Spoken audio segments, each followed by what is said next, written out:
วันนี้จะมาแสดงวิธีการใช้เจลล้างมือและการใช้ลิฟต์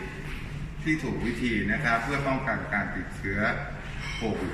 -19 นะครับวิธีแรกนะครับเรากดเจลล้างมือที่วางอยู่หน้าลิฟต์นะครับออกมาในมือเรานะครับเอาเจลล้างมือทาที่ปุ่มกดของหัวเจลนะครับเพื่อป้องกันไม่ให้คนอื่นที่มากดเนี่ยติดเชื้อนะครับ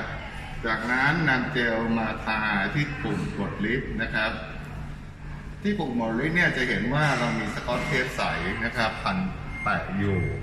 สกอตเทปใสเนี่ยเราจะดึงออกแล้วแปะใหม่ทุกๆ1 ชั่วโมงเพื่อไม่ให้เกิดการสะสมของเชื้อโรคคราวนี้เราก็กดปุ่มนะครับลิฟต์เปิดแล้วครับในลิฟต์ของเรานะครับก็จะมีจุดยืนนะครับเพื่อป้องกันไม่ให้เราหายใจลดกันนะครับหรือเกิดการแพร่เชื้อถ้าเรามาคนเดียวนะครับเราจะลงชั้น1นะครับเราก็เอาเจลที่อยู่ในมือเราเนี่ยครับ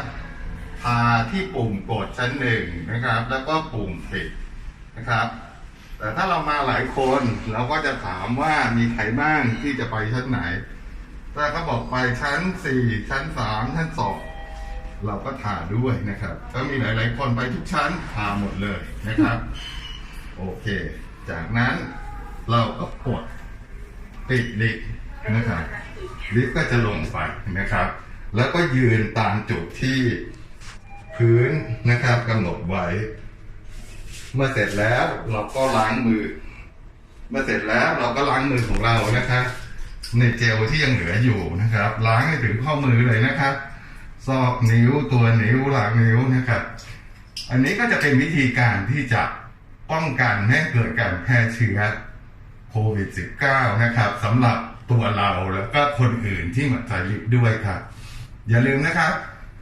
ช่วยกันนะครับพวกเราต้องช่วยกันนะครับการที่จะผ่านวิกฤตโควิดไปได้เนี่ยก็ต้องอาศัยพวกเราทุกคนนี่แหละครับช่วยกันป้องกันตัวเองขอบคุณครับผมเราเป็น